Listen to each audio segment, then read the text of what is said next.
The big idea. No, start again. Am I being too silly? No. Oh, I love it. Chapter 6, The Big Idea.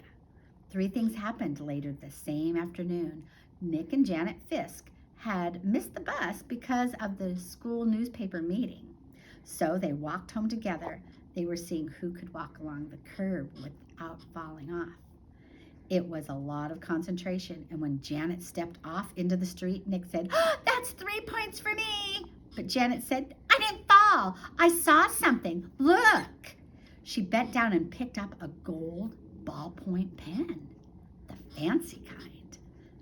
That was the first thing, Janet finding the pen. Then they got back on the curb, and Nick followed Janet, putting one foot carefully on top of the other on the narrow concrete curb. And while he stepped along, he thought back over the school days, especially about the report and what Mrs. Granger had said about the words at the end of the period finally sank in. That was the second thing, understanding what Mrs. Granger had said. She had said, "Who says dog means dog?"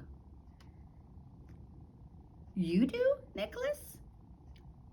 "You do, Nicholas," he repeated to himself. "I do?" Nick thought, still putting one foot in front of the other, following Janet. But what does that mean? And then Nick remembered something. When he was about 2 years old, his mother bought him one of those unbreakable cassette players and a bunch of sing-along tapes. He had loved them, and he played with them over and over and over again. He would carry that tape player to his mother, with his brother, or even with his father, and they would sing gualala, gualala, gualala, anything, something put in the cassette in the machine, and then they turned it on. So for 3 years, whenever he said gualala, his family knew that he wanted to hear those pretty sounds that made voices in the instruments.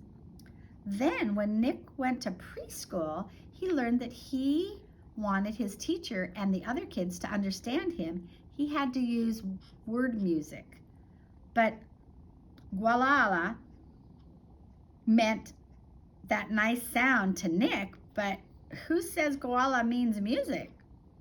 "You do, Nicholas." "Not fair," called Janet.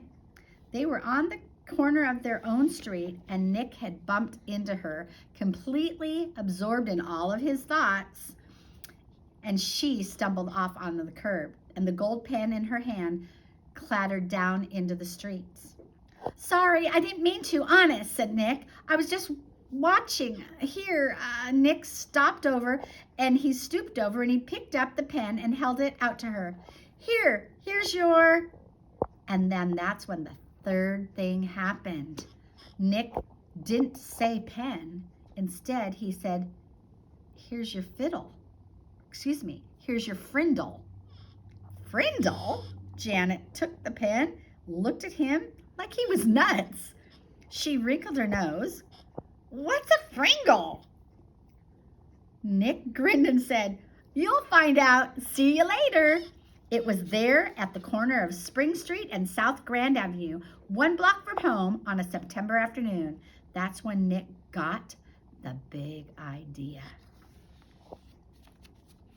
And by the time he had run down the street and up the steps through the door and upstairs into his room, it wasn't just a big idea, it was a plan. Whole plan, just beginning for Nick to put into his actions.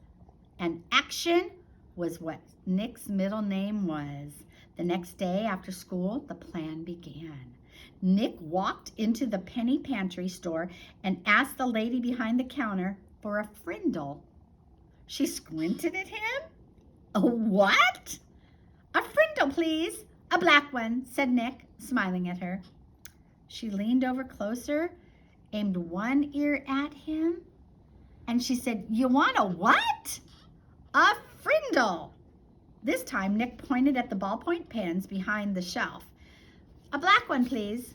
The lady handed Nick the pen. She handed her 49 cents. "Thank you." and he left the store. 6 days later, Janet stood at the counter of the penny pantry. Same store, same lady. John had come in that day before, and Pete the day before that, and Chris the day before that, and Dave the day before that. Janet was the 5th kid that Nick had sent in to ask that woman for a frindle. And when she asked, the lady reached right for the pens and said, black or blue. Nick was standing one aisle away at the candy rack, and he was grinning. Frindle was a real word. It meant pen. Who says frindle means pen? You do, Nicholas. Half an hour later, a group of serious 5th graders had a meeting in Nick's playroom. It was John, Pete, Dave, Chris, Janet, and Nick. The 6 kids, 6 secret agents. They held up their right hand and read oath Nick had written. From this day on and forward, I will never use the word pen again. Instead, I will use the word frindle, and I will do everything possible so others will too. And the 6 of them signed the oath with Nick's special frindle. The plan worked. Or would it work? Thanks, Mrs. Granger. Hope you guys enjoyed this chapter.